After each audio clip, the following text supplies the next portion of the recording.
Hey, everybody. Welcome to the latest edition of the Kolpack and Izzo podcast, brought to you by Gate City Bank with Jeff Kolpack. I'm Dom Izzo. North Dakota State set for Game 2 of this 2021 season as they'll bring in Valparaiso, the Beacons, out of the Pioneer Football League. A second ever appearance on the Bison football schedule, of course. They played the first Division I football game way back in 2004. We will chat about the Bison game in a minute, but as we record this, good timing on our part on a Friday morning with lots happening in the college football world, as there always seems to be. There's news dumps aplenty. This morning, it became official. The Big 12 extended offers to BYU, Cincinnati, Houston, and Central Florida for the 2023-24 academic year. Those have been, I believe, roundly accepted by all those schools.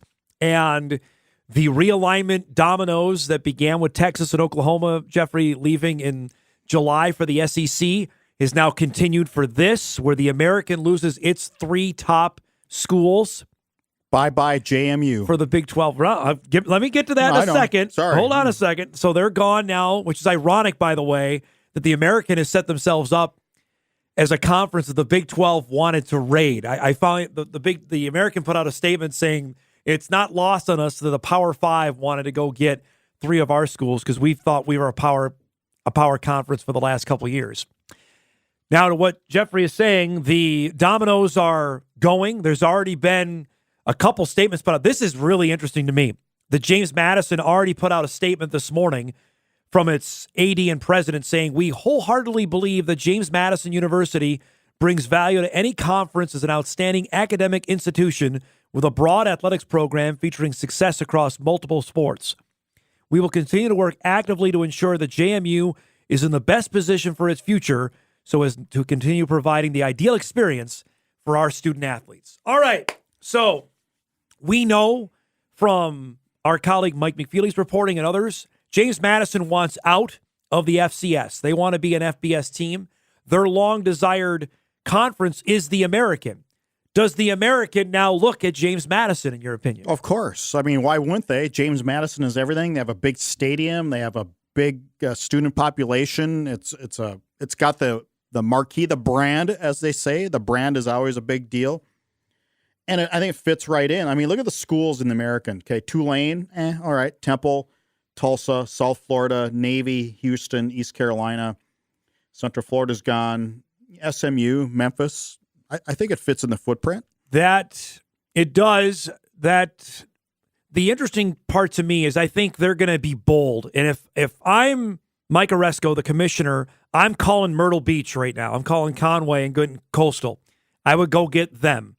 I think for what they bring, you're going to see it tonight. They're going to whoop another Big 12 team. They're going to beat Kansas tonight on national television.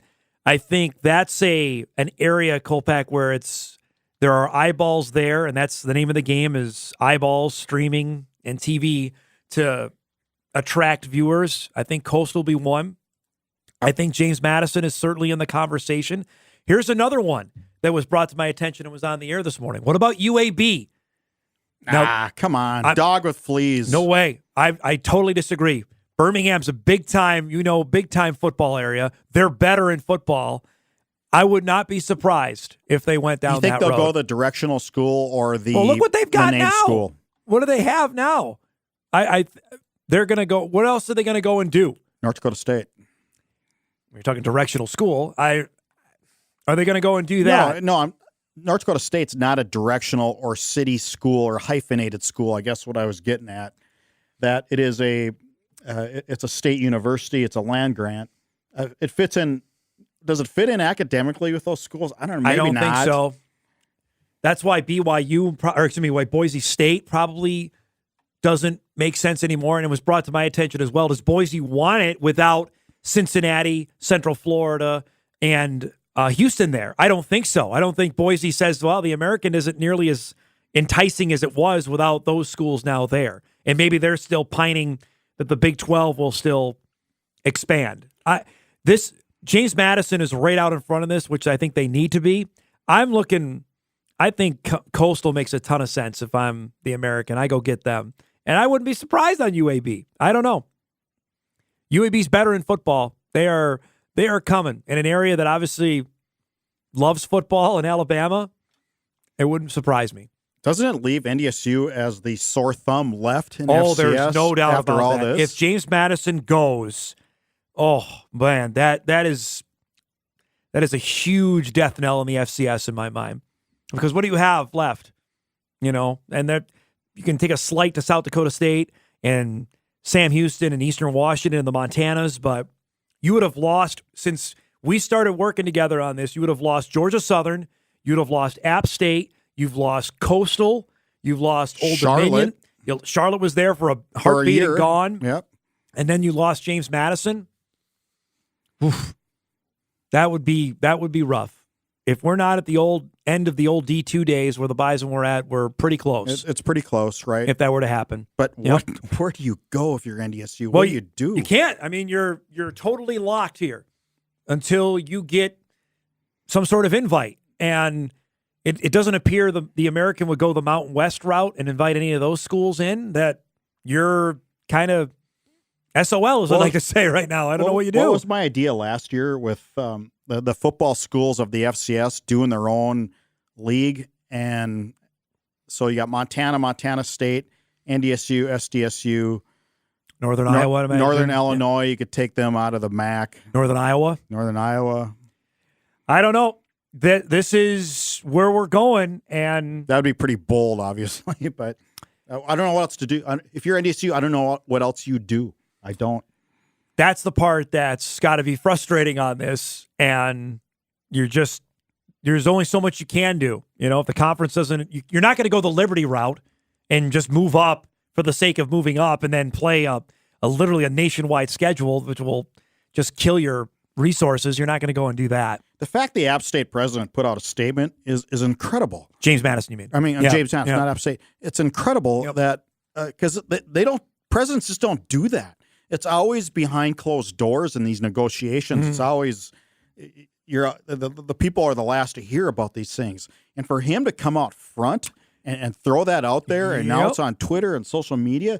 That's amazing. That's almost unprecedented. They were getting that. That tells me they were getting a lot of phone calls about it, whether it be from the TV stations out there, newspapers out there about, hey, what's going to happen? But still, to respond and say, normally, yeah, you're right. There's normally a no comment. That just never happens. Yeah, that's different to that. And I'm beyond curious on where this goes. The American, I imagine, will be bold in this. I think they will act quickly. So in the next 2 weeks, I would say, heck, even by Monday, I bet you we have it fleshed out about what schools they're looking at, because that information gets to those national guys that I bet you by Monday we'll have a good idea of who they're targeting. Some AD will talk to somebody, and yes, you're right. The word will probably get out. But the Sun Belt, if they're not looking outside of Coastal, who are you going to look at? Well, then that leaves that league really, really not good. With App State, Georgia Southern, I mean Louisiana and Louisiana Monroe. I don't know. Arkansas, Little Rock, Louisiana. Nope. You're not going there. No. And again, academics plays Georgia State. Academics plays a big part of this, and they want schools of good academic standing. It's why James Madison makes sense. I don't know about Coastal. I can't sit here and tell you I'm a great academic mind on what their status is as a school there. I know of several prominent NDSU boosters who just won't go to the games anymore because they want FBS. They still have their tickets. They give away their tickets. No kidding. And they'll go tailgate, but they won't. It's not like go to the game, huh? Tired of FCS. Wow. Yeah. Probably not alone. There's probably more out there than we think. To that. Do we think the Dome will sell out this year at all? Maybe Homecoming would be the only one close to it, because Homecoming normally gets a really good crowd, and it's Northern Iowa at Homecoming this year. And that's what you get when you win 8 titles in 10 years. It's just like, okay, what's next here? That's an incredible run of football titles where it's like, man. Yep, there's no doubt. I don't know. This is going to be really fascinating to see if they dip into the FCS, or do they just go a completely different route and don't even sniff the FCS schools? Because we've thought that before, and then the group of 5 schools said, no, we weren't even looking at that direction. We were going to go this way. Yeah, but come on. Compare James Madison Stadium and attendance to Coastal. Well, you want to compare it just as a program. Take football. Obviously, it's a huge deal. Their softball program is amazing. They were a win away from playing in the Women's College World Series. Their lacrosse team has won a national championship. They're good in other sports. They can bring something to the table FBS. there. They can bring something there. They are totally FBS. That's really going to be intriguing to see what happens over the next little bit. And here we go. We have a Pioneer League team coming here. And that's the catch-22 of this. Before we get to the Bison game, some other intriguing news out of the Missouri Valley. Our friend Todd Hefferman from the Southern newspaper in Carbondale broke the story last night that SIU has fired its athletic director, Liz Jernigan, after she's been there for a couple of years. Not quite sure why on the parting of ways here. She just signed a 5-year deal in December of 2019 with a salary of $221,000 a year. She's hired 6 different head coaches. Was hired along with when Jerry Kill was still there to take over on the intern basis, got the full-time job. SIU has turned it around in football. That's why they hired a new president last year. I'm confused on what's going on in Carbondale on this. Who knows? Something happened. Something happened here. Something happened. Yep. Can only speculate at that and leave it at that. Yeah, what 2 Hefferman years said, is not a lot. that he talked to Jarnigan and referred any questions to her attorney, which is never a good sign on that. So we'll keep you updated on that situation out of Carbondale. That's interesting, especially coming into a game this weekend. SIU is playing Kansas State coming up this weekend, in which some think that SIU's got a chance against Chris Kleiman's team. They're legit. SIU is legit this year. They are. They got 16 six-year seniors. I mean, that's a lot. Yep. That's a lot of maturity going into this game. And they'll give the Wildcats a run. I really believe that. I think Nick Baker's, he's 5'9", but he's just better than that, right? You think of a 5'9" quarterback. How can he do? Yep. He torched the Bison last year, that's for sure. Yep. Granted, it was an NDSU team that wasn't ready to play, but he makes plays. Be interesting to see how that goes on Saturday. What night. I'm We'll hearing get to from the that. K-State people is SIU's legit. Good. Yep, they're good. Well, if anybody that knows how good FCS teams are, it's the coaching staff that's in place in Manhattan. So there ain't going to be anybody overlooking anything. Especially they lost to Arkansas State. You'll remember their home opener last year. And K-State got a nice win over Stanford to open up 2021 down in Jerry World in Arlington.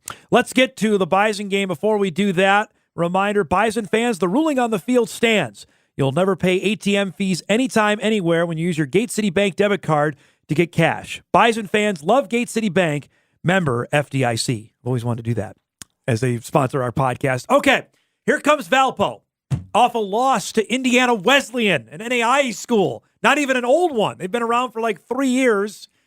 Their quarterback transfer from Weber State, Taryn Berry, threw 4 picks in the game. What do we expect to happen here tomorrow? Yeah, Valpo, Alpo, dog food. I don't know. Probably not great. That's not a good sign. They were 2-2 last spring. 4-2. 4-2. Sorry. Yeah. Which was their best ever since 2003. Yeah. Their best winning percentage since 2003. But I don't know. This doesn't scream like this is going to be very good for them. You look at the roster, then when you lose to Indiana Wesleyan, did you even know Indiana Wesleyan existed? Nope, not until I saw what the games were last weekend. Did. Yeah. Now, they do have a couple guys. Their running back, Robert Washington, number 3, you're going to watch tomorrow. Pioneer Offensive Player of the Year. This is a guy who had 40 offers out of high school. Alabama offered this kid. Florida offered him. Michigan. I mean, he had every offer imaginable. He had some stuff happen off the field. Ended up going to Charlotte for a year. Got out of football for 2 years. Was at Old Dominion in 2019. Transferred. Now he's at Val. I mean, this guy's a legit player. And you'll see him tomorrow. If he gets out in open space, you're going to see why he had that many offers. Right, to him. a big if. But the problem is your offensive line is not really up to FCS standards. And you could be, you can be Chuck Foreman. And if you don't have any running room, you have no running room. It just comes down to the program overall, that when it comes to physicality and all those things. When I was visiting with their head coach earlier this week, in Landon Fox, who said we really like what we did in the spring. We were hoping to build off that momentum, and we did not play well. There's no excuses need to be made. We did not play well. We expected to come out and win that game. We didn't, and we have nobody to blame but ourselves on that. So they were hoping.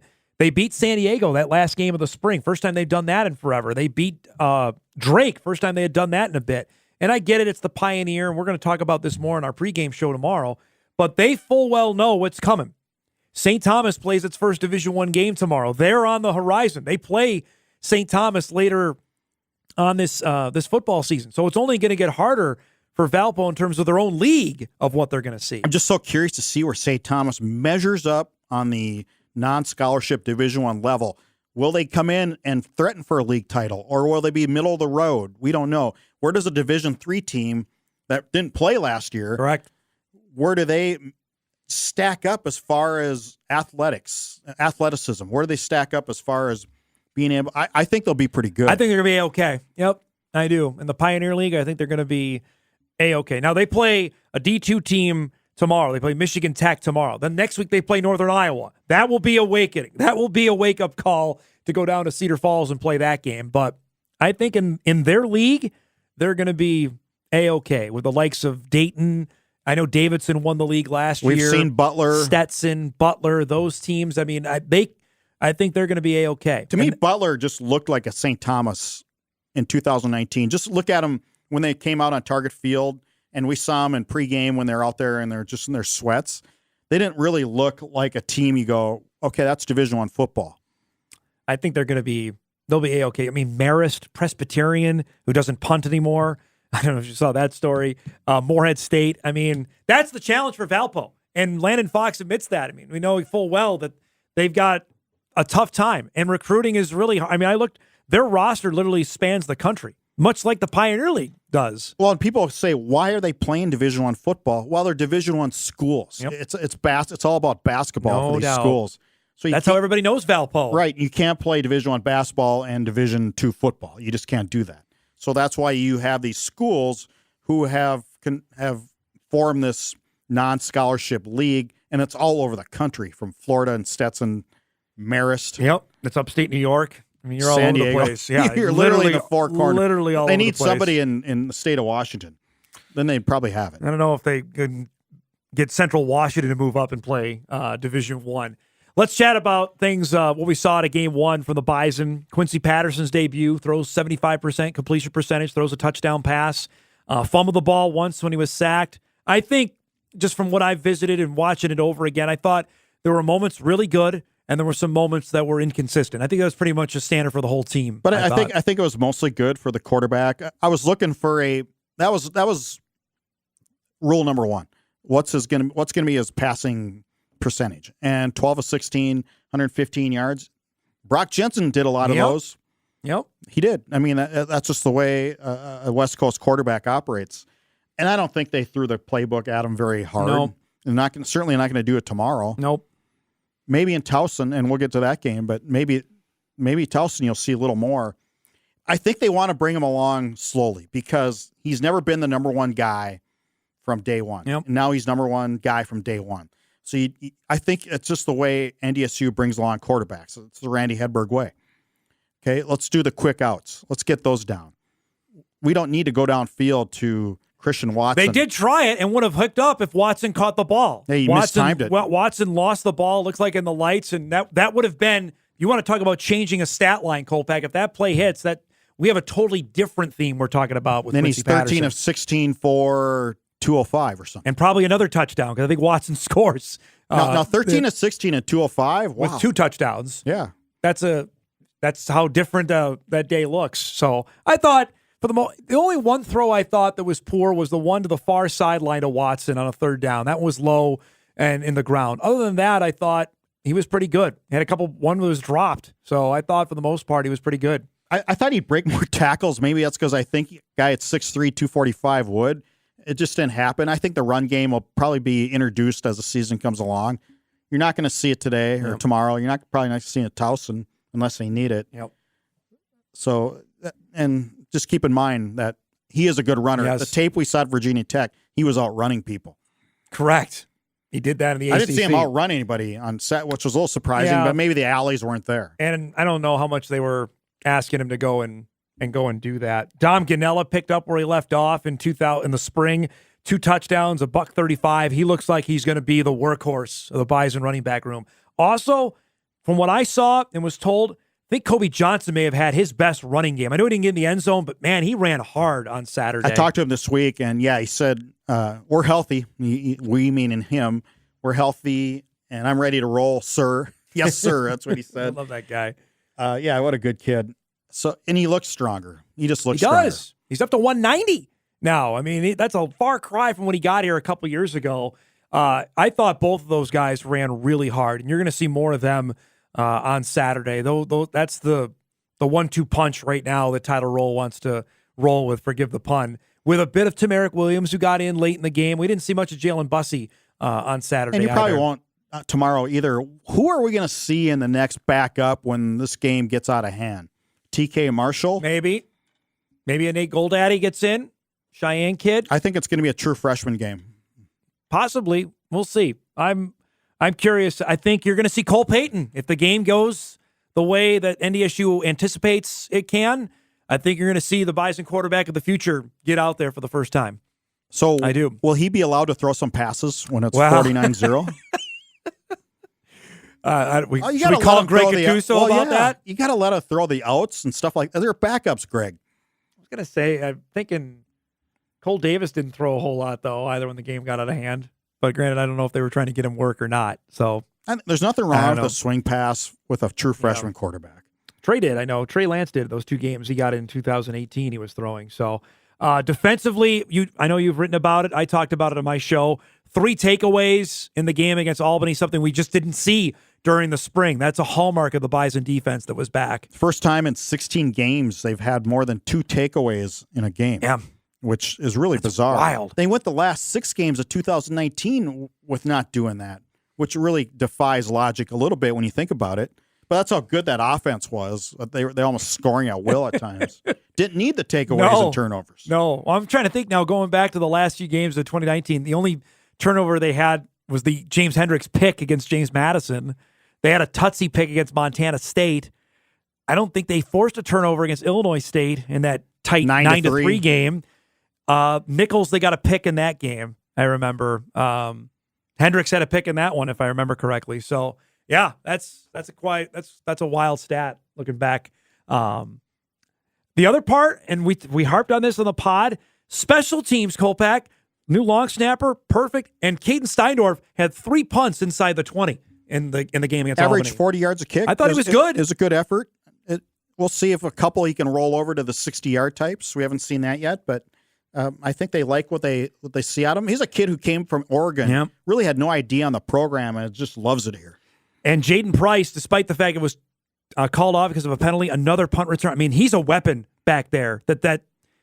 Now you have Watson on kick return, which I know nobody's going to kick to him. Raja Nelson's waiting there to get the ball kicked to him, and then you got Price at punt return. Boy, that's tough. That's tough if you've got that out there. I wonder how do they decide whether it's Braylon Henderson or Price on the return? What's the benchmark there? Is Price the more sure-handed guy? I don't know. Right now, I would have him out there every time because he makes a play. Or maybe because he's played too many defensive spots at corner, then you put Braylon out there? I'd say right now I would have him out there as much as he can because every time he makes a play with his legs, and that's been fun to watch. So we'll see. I think this, as you mentioned, this could be an opportunity for many of the second-string guys to get in. Keep an eye on Cole Wisniewski. I think we might see him a little bit more in the game on Saturday. He had a big special teams tackle, and obviously what he did in the spring. I think the Bison want to see him. And I like his size, too. Oh, man, he is built. We've talked plenty about what happened in week 1 with the FCS team, so I'm looking forward to week 2. We're going to do our pick-em here in a second, but Gate City Bank makes a difference every single day. It's just one of the many reasons Gate City Bank was named one of Forbes' world's best banks in 2021. Gate City Bank, for a better way of life. Member FDIC. All right, shall we do some pick-em here for this week? Let's pick 'em. We got to get started, obviously, with the game that's happening tonight on CBS Sports Network. First time that UND football will play an FBS game on national TV. That's not happened. All their other games have either been streaming or local TV. Nationwide audience tonight for UND. 6.5-point favorite is Utah State for the game tonight. What do you got? I'm not sure what to make of Utah State with so many transfers. I mean, they brought in a boatload. They went to Washington State and won last weekend, which I think surprised a lot of people.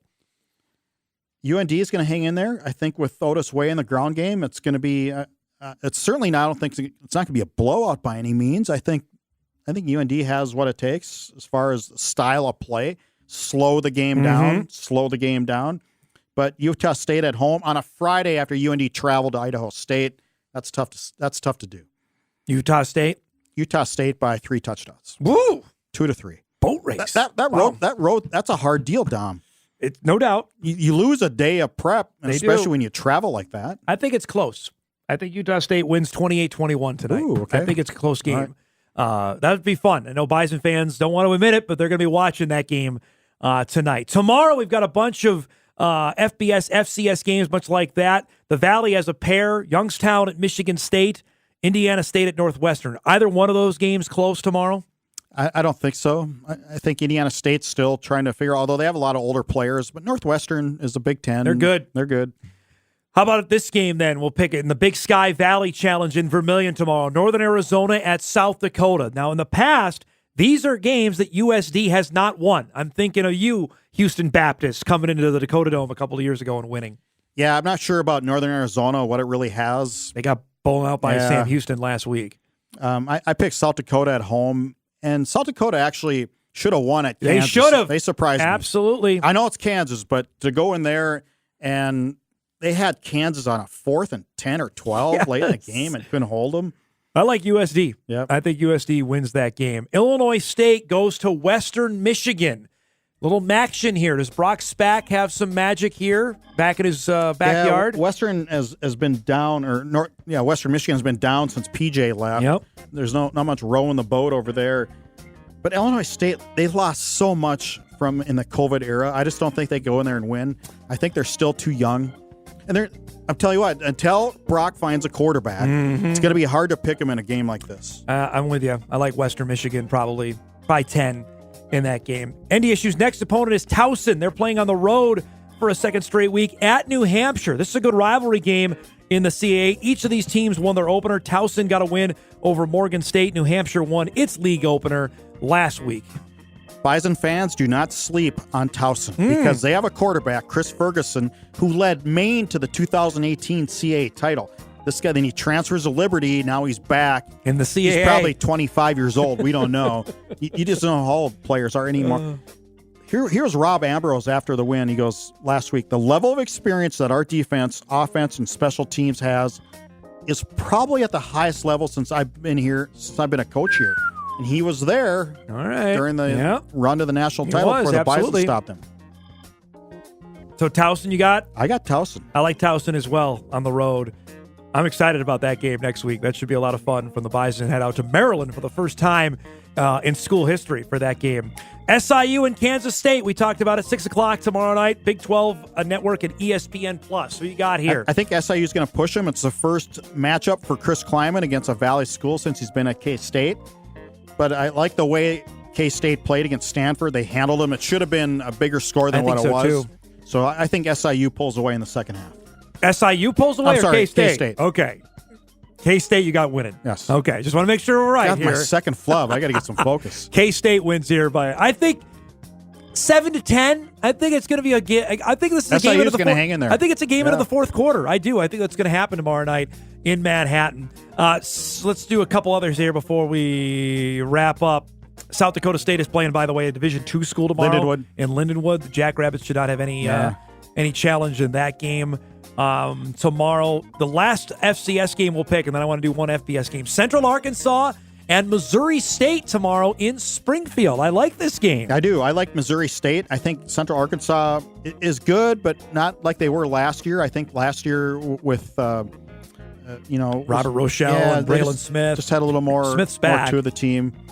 I like Missouri State.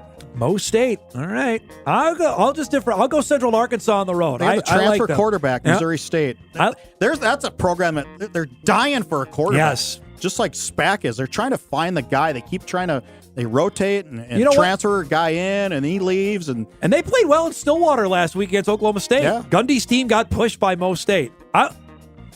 I'm going to take Central Arkansas. Valley's better than what I thought it is. It's pretty good. What it was going to be. Lastly, College Game Day tomorrow is in Ames. These are two teams that North Dakota State has beaten. They can brag about that.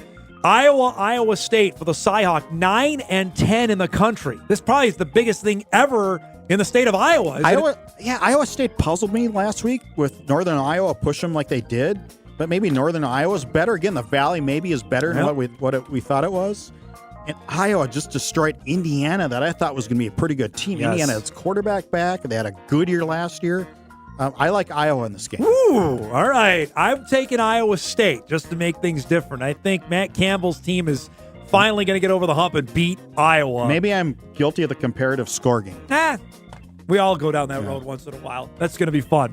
Reminder, tomorrow, Bison Game Day is live on the air at 10 a.m. 10 a.m. I'm going to say that all season long. 10 a.m. It's on at 10 a.m. By the way, I got your email. The headline was, "You weren't as bad as I thought you would be." So I appreciate that. Thanks for sending that email about my broadcast debut of calling the Bison games last week. So we're on at 10 a.m. tomorrow. And a couple other notes just about our broadcast. I appreciate the comments. I'm sure you probably got a few as well. We are not KVLY. We're going to do things different than KVLY. And when people understand that, and I think they'll see that as the season goes along, you'll enjoy the broadcast just as much. So I just wanted to pass that along. So tomorrow, 10 a.m. for our pregame show. You can stream it afterwards at inforum.com. And then kickoff at 2:30 with Valpo and North Dakota State. Jeffrey will be there. Mike's going to be there, I believe, correct? McNeely will be part of our crew. And postgame show is coming up afterwards at inforum.com. That'll do it for this edition of the Kolpack and Izzo podcast, brought to you by Gate City Bank. Thanks, everybody, for listening. We'll see you at the Dome tomorrow.